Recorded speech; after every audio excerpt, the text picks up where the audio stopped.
What's going on, everybody? Nicholas Ayers here with Major League Video Marketing. We are on day number 2 of Social Media Week, where every day for 7 days we are going to interview a world-class, like how I put that, world-class marketer when it comes to helping businesses grow their business, get more customers, retain more customers, keep the customers that they get when it comes to digital marketing. And today I am pumped.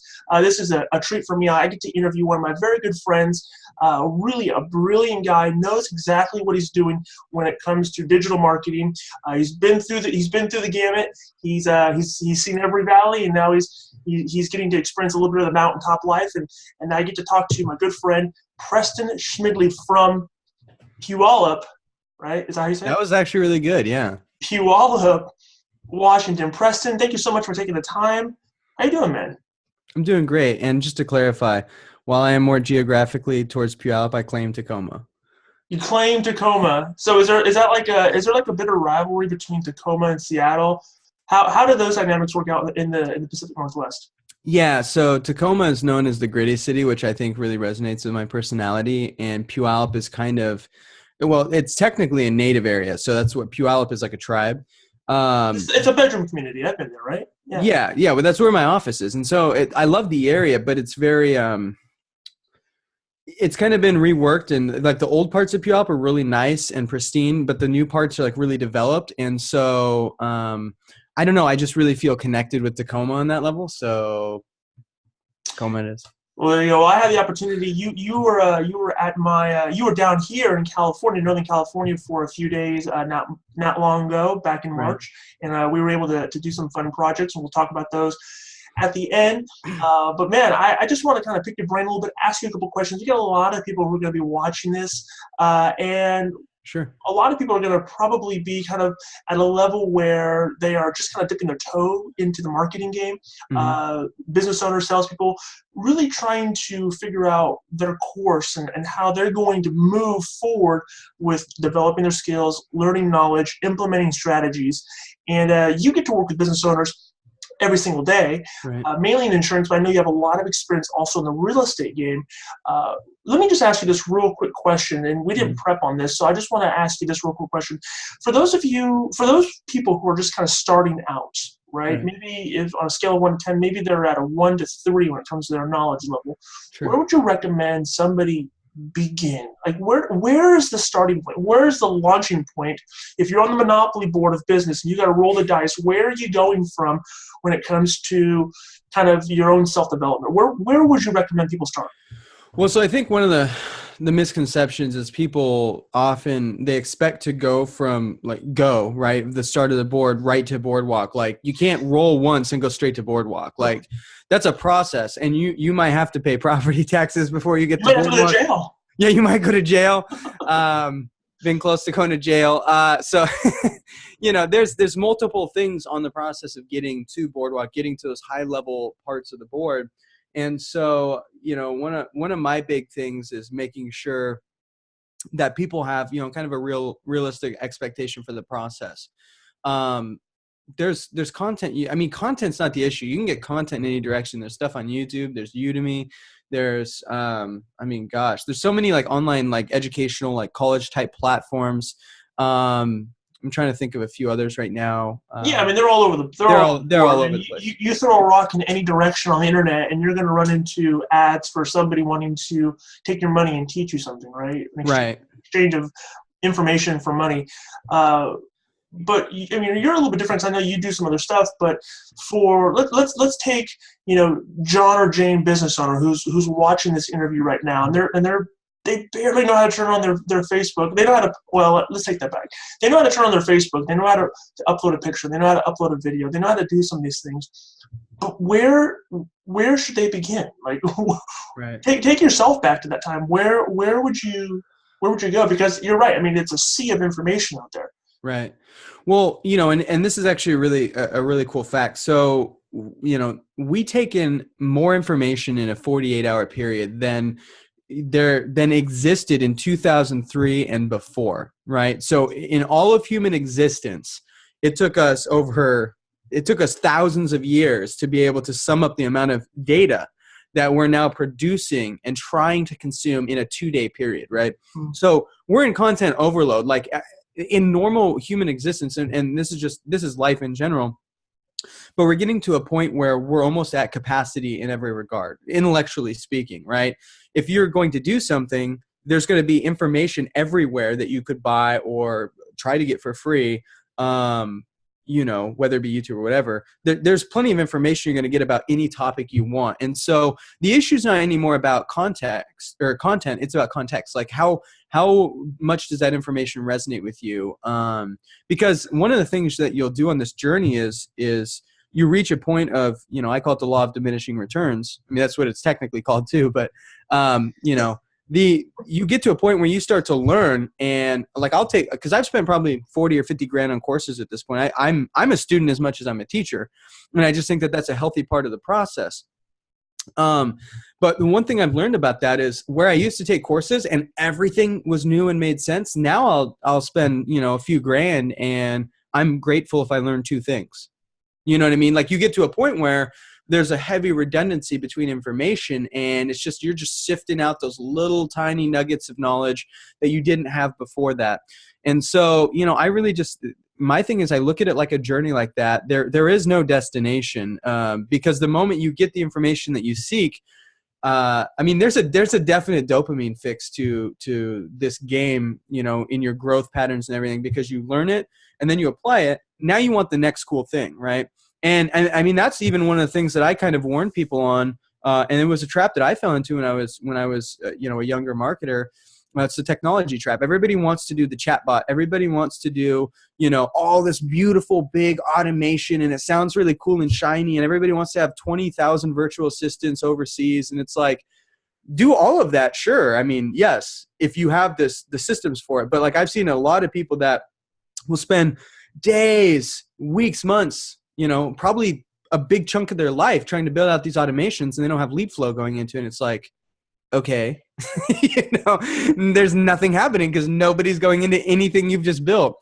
And so it's about balance for me. It's about, respecting your own time. Like I even went through phases in this where I would spend so much time trying to be a great marketer. I neglected my family. I neglected my friends, which I think is kind of we go through waves, right? We figure out who we are.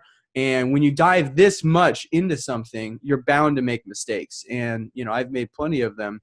And, part of that is just balancing my time. And I'm really protective of it at this point. Like I only give it to, people I really want to. And I've gotten really good at saying no. So when it comes to like content, I would just say find somebody that you resonate with, because every course has content, right? Whether it be a 1099 Udemy course, and keep in mind, I have nothing bad to say about Udemy. It's not the best. I mean, it's like $10 usually. They're always having like a 1099 sale every other week. It's 99% off. And there's a lesson there. Right. No, yeah, for real. I mean, they're the Black Angus of marketing courses. There's always a coupon. So it's like, that's kind of my thing. It's like you learn it, but go into it with fair expectations. You're getting $10 worth of knowledge most of the time. Now, I've had courses where I'm like, this is way underpriced from Udemy, right? But my thing is find people that you resonate with, because ultimately, what I found is people come for the content and they stay for the community. They stay for the people. So if you're working with people you really vibe with, that give you the attention you need, you just got to be with the right group of people. There's a lot of scammers in the marketing space. There's a lot of people that they talk really good game about how much they care about you. But ultimately they're mostly driven by money, which is great. I think we should all be driven by money. But I think we should also be driven by helping people. And so, be cautious about who you decide to work with and give your time to. But at the same time, when you find somebody you vibe with, commit to that journey, and learn as much as you can from those people. I mean, it's just like you and I are great friends with vastly different skill sets in a lot of different places. I love audio. You love video. You love video marketing. I love more traditional, like digital marketing. But like we can feed off of each other in huge ways. And I think that that's just part of finding the people that have the same vibe as you. And so, I think that that's one of the reasons we have such a strong friendship, is because we recognize each other's talents. We want to help each other. We want to help, be a part of each other's success. And I don't think in either of us has ever asked a single thing from each other. We just want to be a part of that journey. So, that's a really cool part of the journey, is the friends you get through this. Most of my best friends at this point I've met once or twice. I mean, it's all Zoom calls and stuff, Right. It's all about the people, man. So find people you really like and just dive in. Well, let me ask you this. There are people, you kind of touched on it a little bit. There are people who will try to learn this themselves. Mm-hmm. They will go to a Udemy course, and I know we've name dropped that now a few times. They'll go to a Udemy course. Maybe they will they'll open up Facebook or whatever platform, and they'll try to, stubbornly. And I'll admit, this was me for many years. Stubbornly say, you know what, I'm just going to try to figure this out on myself. How hard can it be? Mm-hmm. Surely if so-and-so can get results, then I can get results.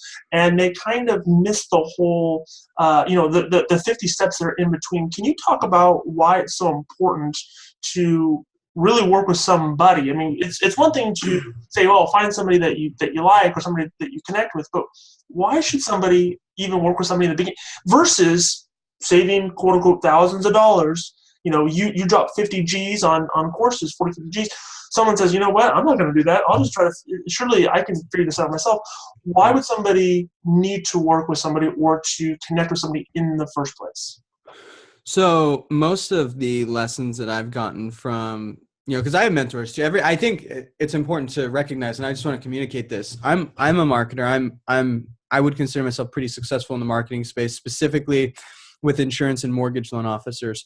And I have mentors. Like, that never stops, right? It's not, I'm not at the top of the mountain coming down to, I'm a student too. I might be better than whoever is taking my course or hiring me to work with them, but I'm never going to stop. I want to be the best I can be. And I understand that that's perpetual, that doesn't end. Right. And so, that I think is really important to recognize first, is that the journey, it doesn't really stop. Right. If you want to learn it yourself, you can. But one of the reasons I even have mentors to begin with, and one of the reasons I love being a mentor, is the best information I've ever got wasn't from, a Kajabi or a Teachable course or, as we said, Udemy or YouTube or whatever. It wasn't from some sort of training portal. It was it was a 2 a.m. patio session talking about some deep level life shit that just happened, light bulb moment for everybody there. It was a phone call just off the cuff from somebody who, was a mentor of mine that wanted to share some information with me. It happens in those relationships.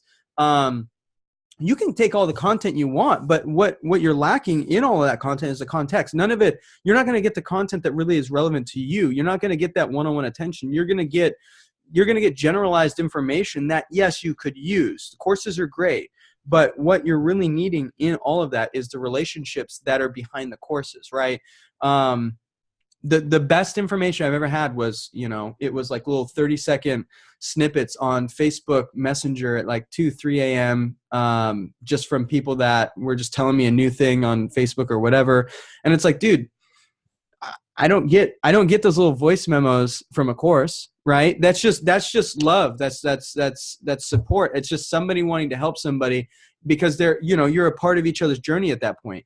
And just I think, like I mentioned, for you and me, we're a part of each other's journey in that sense. I feel my mentors are that way with me, and I'm that way with my student. If a student hits me up and is hey man, I feel XYZ, I'm not having success with XYZ, I'm going to dive in. I'm going to do a Zoom video. We're going to go into that. I want to see. You're vested.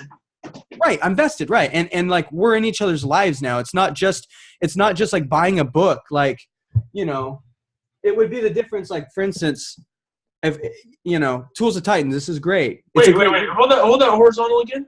No, dude, that makes my brain hurt just looking at it. Oh, it's huge. So yeah, no, this definitely makes your brain hurt.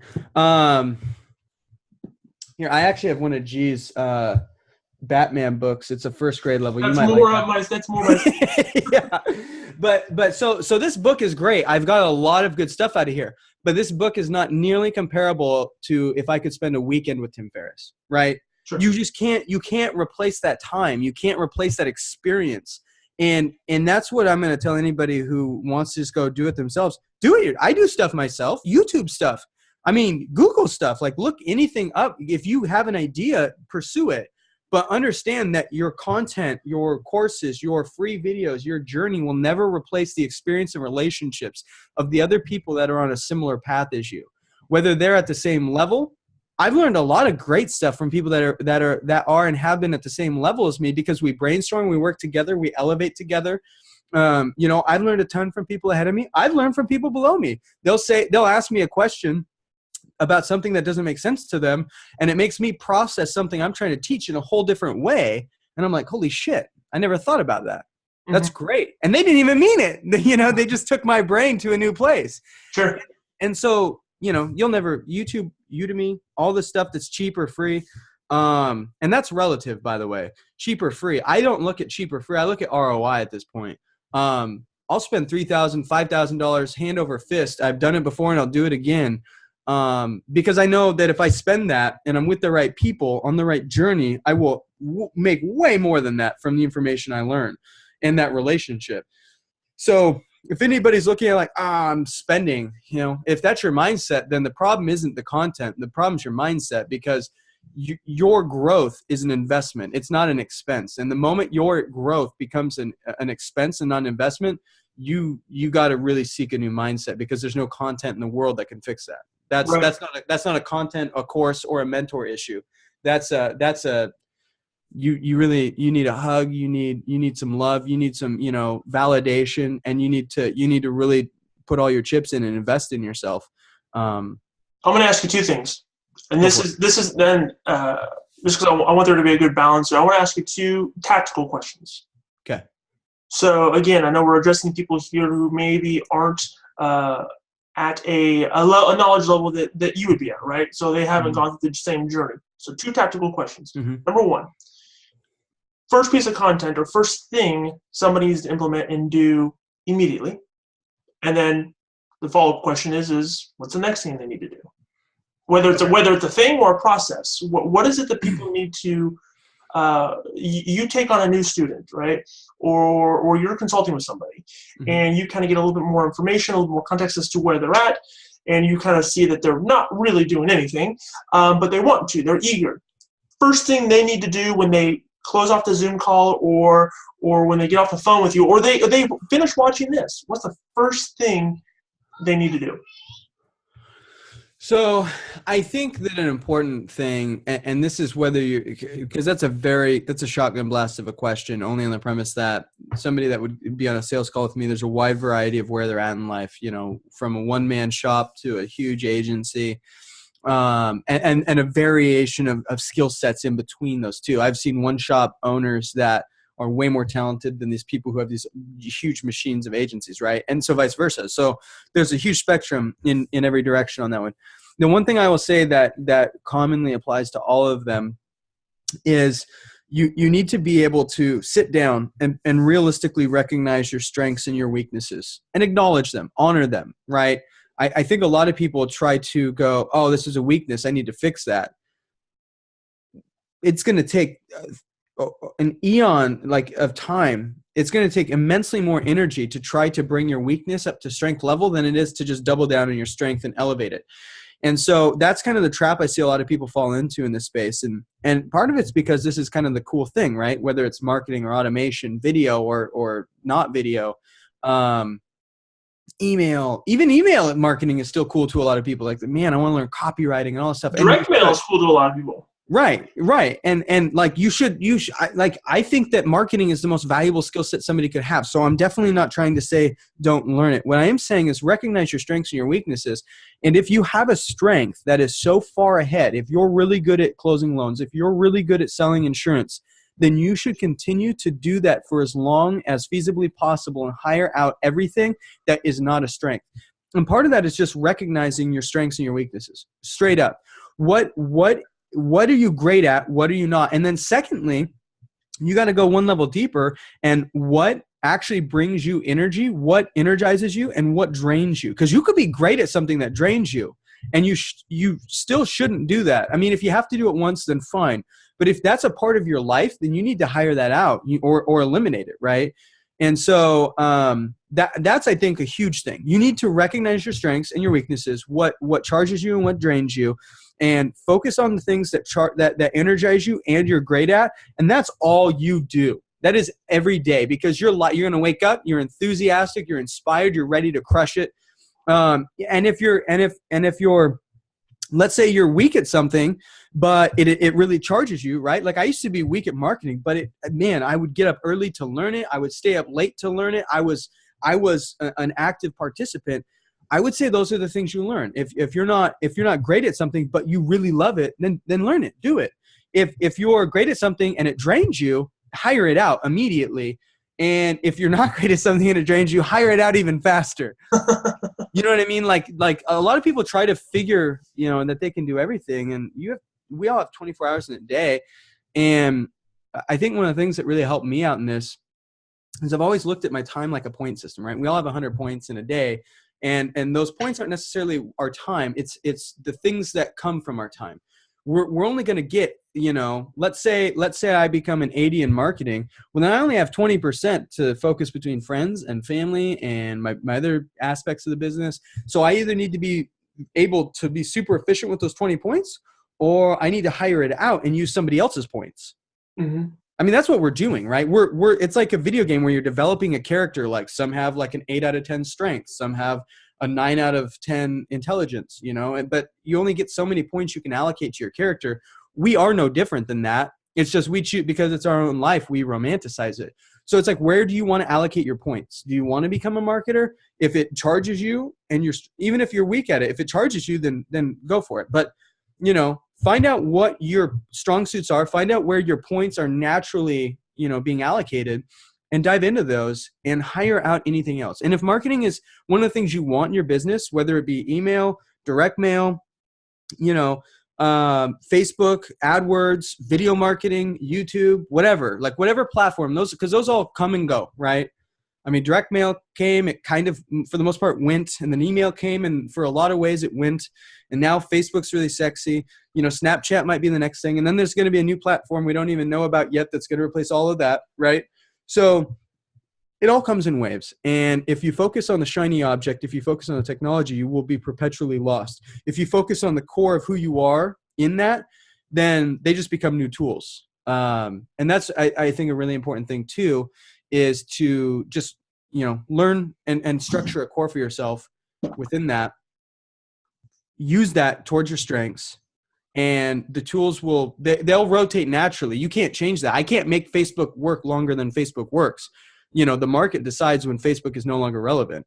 And so if I understand marketing on a core level, instead of click here, submit, or, create ad, if I actually understand the why and the how, I can apply that to Google or YouTube or Snapchat or whatever, right? Like if you have that actual theory and that understanding. So it's bigger than the platform. It's bigger than the latest cool thing. Just focus on your strengths. And if you really want to learn marketing, if you feel like it charges you, and it really does, then dive in and work with people that inspire you. And if you don't, I think this is probably the biggest advice I could give people, really, out of everything we've talked about. If you ever look at anything that you're ever going to put money into as an expense, reevaluate where you're at in your life. Because anything that's related to growth is straight up an investment. And if it's not, then that's a you issue, right? Because you could look at a course and go, no, that's not me. Okay, cool. That's just not you.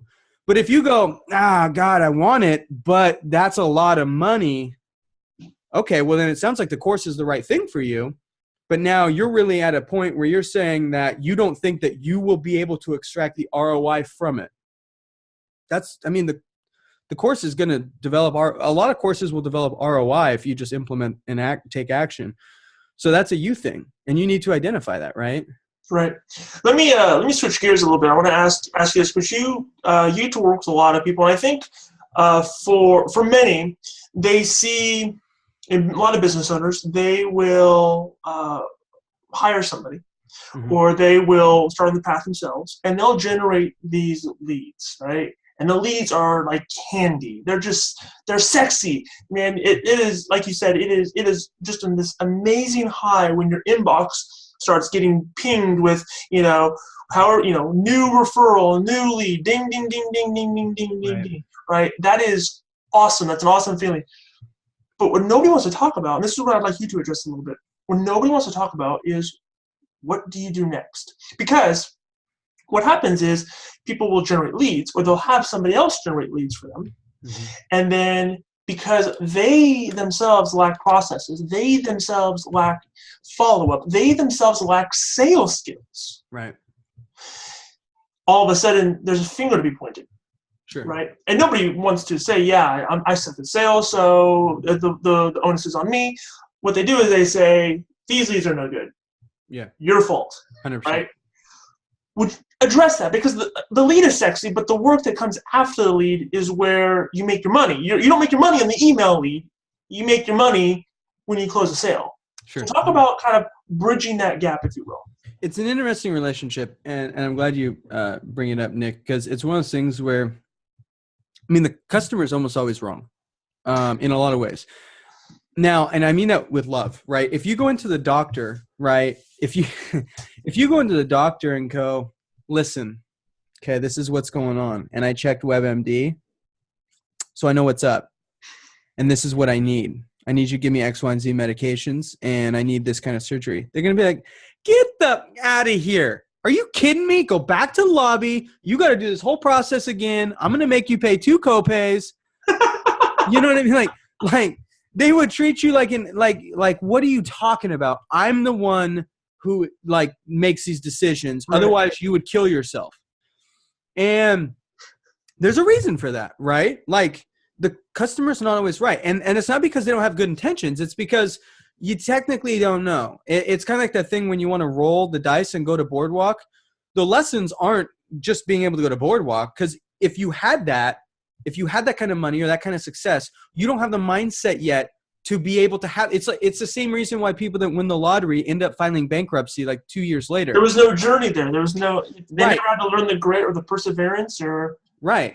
And so I think a lot of that is directly correlated. Everybody wants the end result. Nobody wants the process between A to Z, right? They just want Z. They don't want B, C, D, E, F, G. They just want the end result. Easy. They want the sexy lead.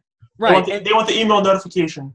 Right. And that doesn't exist. Now the leads exist very much, but the problem is a lot of people think, oh, I'm buying leads. I'm hiring somebody to generate leads. My job's done. No, your job just began, homie. My job's done. Your job started. And so that's one of the things that I think is important. And so this is the thing. I think a lot of customers, and I think the word wrong is strong. I don't think customers are wrong. I think customers are misled often. Or they're just naive. Yeah, but there's plenty of people in the marketing world that talk about, they always talk about the best results. They don't talk about the realistic results. And so, I can get you 50-cent leads. I get, okay, sure, you might not. And what happens when you don't? Well, now everybody else goes, well, he got a 50-cent lead. Yeah, he got a 50-cent lead. The rest of them were $4. And so it's like, all right. And so that's kind of one of the things that I think a lot of people kind of go into it where they have false expectations based off of something they heard or read or whatever, right? And that's fine, right? People are going to sell based off of their, it's just like social media. We're all trying to be the best version of ourselves at all times. And I understand that. But one of the things that I can tell you from experience is that while I do believe that customers often are not necessarily right, I'll say that. They're not necessarily right. One of the things I've realized is it doesn't matter. I still have to do my job to provide the best at-bat possible. And sometimes that's putting a T-ball, thing in front of them so they can just swing. When we started our service, because we started doing the done for you, for loan officers and insurance agents. And when insurance agents were like, some of these strategy calls I'd be on, because I was doing all my own sales calls for a long time. So, and I'd hear a bunch of calls where people would be like, man, this sounds great, dude, but I really would like to learn it myself. And, it's like, you hear that enough. And I was like, well, I guess it's just a natural consequence of the process. I need to create a course, right? And so we wanted to have a solution regardless of what somebody wanted to do. And so because of that, we, that was a really cool part of the journey. But I'm not gonna lie, man. My attention span died right there. What was the initial question? The initial question is everybody wants a sexy lead, but nobody. Right. They always think it starts and ends there. What are ways that people, besides just being a better salesperson? Sure. No, I know. Is that really what it boils down to? Is that people just need to be better salespeople? So I know where I was at. So we put the course in action because I wanted to start teaching people how to do this themselves, because it was really frustrating. Because I can generate leads for you, and that doesn't mean anything to a lot of people, because they get leads and then they have to follow up, and then they have to actually call, and then they have to sell, right? And so there's usually two sales that have to happen in any given process. The first is you have to sell somebody on why they should be involved in something to begin with, and then you have to actually make the sale of your job, right? Like, so for a mortgage officer, for instance, they have to sell somebody on why they should really buy a home, and then they have to sell them the loan. Right. Like, there's always two sales. It's not like you just go, here's a loan, haha. Like, no, like, it's not that easy. Well, oftentimes, like mortgage loan officers, a lot of times they go, well, I want to talk to this person about, what kind of loan they want. Homie, they don't even know what kind of house they want yet. Like, they don't care about FHA or, like jumbo or any of, like, no, dude, like, help them find a house and then help them qualify for it with whatever loan you need to do to help them, and so people are focusing on the wrong part of the process. And that happens regardless of industry. But one of the things I have learned from that process is that clients oftentimes will want the leads, but then once they get the leads, they go, well, this doesn't work. And it's interesting because I can have the exact same lead setup for two different people and have two vastly different outcomes, excuse me. And, one might not want to continue to work with me, because that happens, right? And that's based off of expectations and everything. So one might not want to continue to work with me, and one shoots a testimonial for me. You know what I mean? Like, and so it's interesting to see that. And so one of the things that I think is important for anybody watching this is, when you get into this, whether you want to hire somebody to do it for you, whether you want to learn to do it yourself, I think it's important to focus also on, okay, am I qualified to work a lead? Because it's different. If you are going into this with the mindset of, oh, I close 40% of referrals, well, you should probably close 100% of referrals, because they're referrals. I mean, that's the lowest hanging fruit in the sales world there is. That's customer service. That's not even sales at that point. Right. And so when you're dealing with lead generation, you have to, there's a hunger, you're going out to hunt, right? And so it's not just because you get leads that they're low hanging fruits. Like, yeah, there's some intent, but you still have to contact them. You have to sell them on you, and then you have to sell them on the product. And so if you're getting leads, kind of evaluate, okay, well, what's the process? What am I offering to these people that makes me unique? Because anybody can get leads. Leads aren't a end-all be-all solution. I mean, we've had to add automations to our process for our clients, because we realized nothing happens if we don't make it happen a lot of times. And so it would be cool to see clients take more of that initiative. So anybody watching this video, think about the client journey. When you're getting a lead in, what happens next, and are you calling them all the time? That's step one. Like, if you're constantly contacting them, then you're winning more than most people, because most people aren't willing to make enough attempts to make a sale. Right. Usually they call one to voicemail, and this lead was no good. Right. But then I would even challenge you even further, because I think that that's not technically the best way to follow up with people, is to harass them. And I do view it like that. Like, I know if I was in that lead situation, I wouldn't want that.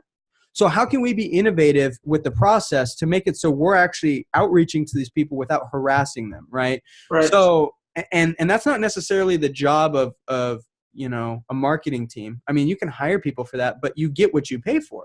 If you want all of that support, then you're gonna have to pay somebody. But it's not even that. I mean, it's whether they hire you or somebody else, or whether they do it themselves. I think expectations are a really important thing to communicate, sure, or to understand for anybody in this process. I mean, like you said, if you're closing 40% of referrals, I mean, that's a warm handoff, whereas now you are generating, you are digging and toiling the ground to generate, something. You have to really work harder, right, in a lot of cases, more, to close that sale, to perfect your own sales process, to understand how people work, to know how to communicate to them, so that you can take them from point A to point Z, right? In the Right. whole process. And I think that's where a lot of people that I see, that's where a lot of people get it really twisted and all mixed up, and they point fingers, and they really should just point the finger back at themselves. And Right. I can only imagine that somebody who charges people for this, I can only imagine your frustration when you hear some of these things that people say. Yeah, and to be fair though, it's good. It's good in a lot of ways because I mean I own an insurance agency myself, right? And so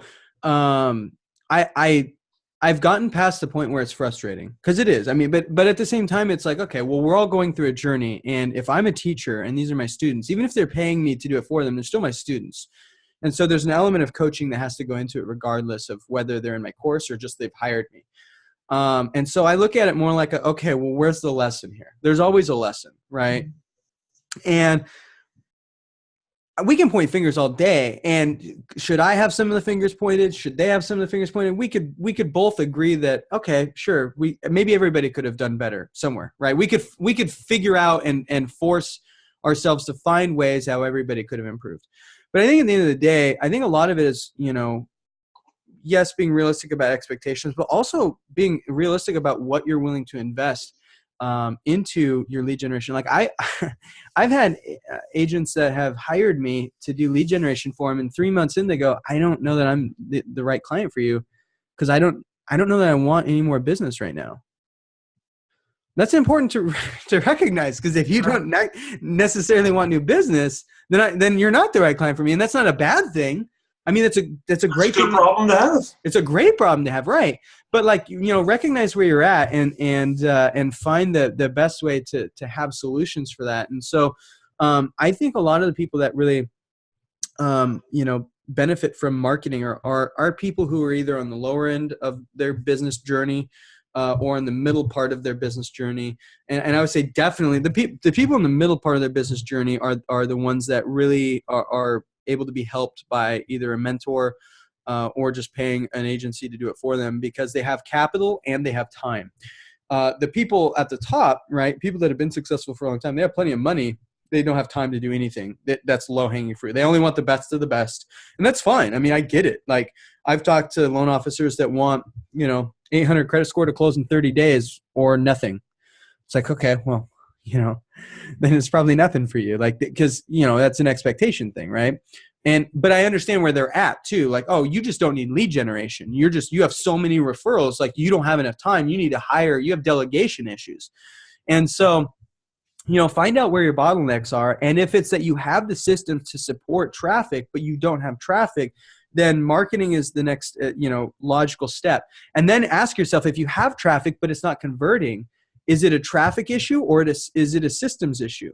And literally just kind of, it's like in audio, like in studios and stuff. When I would do studio, we would literally start at the microphone. If there's a signal breakdown, we would start at the microphone, and then we'd go to the cable, then we'd go to the preamp, then we'd go to the converter, we'd go to the computer. Like, you literally go. It's like fixing a car. You go to the cheapest option first. Right. Yeah. And so it's just process of elimination. Like, find out where it's working, and then eventually through the process of elimination, you'll go, no, the lead generation is fine. No, our email system's fine. Like, you'll figure out, okay, well, my team member's not making the calls they need to make. Or, man, those text messages that were supposed to be automatically going out aren't really going out. And so, you need to really invest the time, because what I will say is a lot of people jump to the conclusion of pointing fingers before they do their due diligence. Like, there's clients that'll come back a few months later and go, oh man, dude, I realized that the leads weren't the problem. Yeah, well, I know. but it's like at the same time, as the doctor, when the guy telling you about WebMD, you already know this, right? Yeah, and so I mean, that's really where it's at, is expectations are really important, but also I think that there's a level of patience. One thing that I do, and this is a life thing for me, but I think it directly applies to marketing, and I actually learned this through marketing, is I don't do anything if I can't do it for at least 90 days. I just don't. I don't make any decision I can't commit to, because if that's how I live my life, then I'll never have consistency and I'll never have success. And I'll tell you what, I made that decision during some of the hardest times of my life. And I think that that's what got me out of it. When you can commit, and like I'm pretty vocal about my story, and I try not to beat on a dead horse about it at this point, but like, when Lacey and I were going to the blood bank, during the transition of the agency and really the grassroots era of our marketing agency, we made a commitment. We will do this for 90 days to make sure that we have and granted, it was hell, but it was still some semblance of stability. Like, we at least had stability at rock bottom, right? Which I know sounds like a weird thing, but you have to be able to commit to something, or else you won't have anything. And so when you do marketing, whether it's learning it, hiring it out, whether it's automation, if you can't do it for 90 days, just don't sign up. And I mean that very wholeheartedly, because it's month one, a lot of people don't see anything, whether they do it themselves or hire it. And the reason for that is you're figuring out the system yourself. Now you have an influx of leads, and now you're going, oh shoot, okay, where's the breakdown, right? And so now you're having to adapt to this. And so it really anything in life takes time. Preston, tell me a little bit about what's coming up next for you. I know you have a lot of things on the horizon. Mm-hmm. Like I mentioned, you were out here in California for a few days. There are going to be people who are watching this who want to know more, who want to learn more, who want to connect with you on some level, whether it's going through a course or hiring you out in some form of capacity. What's next? Where can people go? And tell us what's on the horizon for you. Okay. So I'm really excited. This year's been incredible. It's going to continue to be incredible. I want to, help as many people as we can. We're growing the agency. We have a few new team members, which is awesome. We're really scaling up on the course. We're putting a lot of weight on that, and we're about to go in really, really hard on that, because we want to be able to provide the most logical. We want to provide the most logical and understandable educational journey for insurance agents that exists. Like, that's our goal. It's just to be the absolute most efficient and effective course available, because there's plenty of courses. And I'd even tell people, and I know this might sound weird, take them all. Why not? I've been through most of them. Like, just take every course you can get your hands on that you can afford, because you might learn something from somebody else that you don't learn from me. And it's not that you couldn't, it's just that life happens that way. It's part of the journey. Perspective. Those relationships, right? And so, take those, but we're trying to put together the best course possible. And so we've already completed the foundation course with your help. So thank you for helping us record and edit that. It's been really cool. I will throw a plug out here I will just say, patting my own self on the back, this is the best looking course. I've seen a lot of courses. This is the best looking course on the market. Go on. Yeah. I really appreciate all the webcam videos you did in the course. Thank you. No, that was fun, dude. That was actually a lot of, that was a really cool weekend, shooting that. I learned a lot just being kind of a fly on the wall on my own project, just learning from you and just being over your shoulder. That was awesome.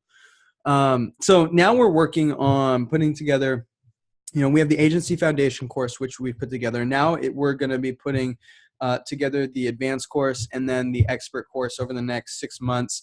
And really what this is meant to do is we want to help people really get, a lot of people, like I said earlier, a lot of people focus on all the shiny stuff. They end up building this body of a Corvette, but they have this like engine of a Geo Metro motor, right? It's like, okay, it's not moving at all.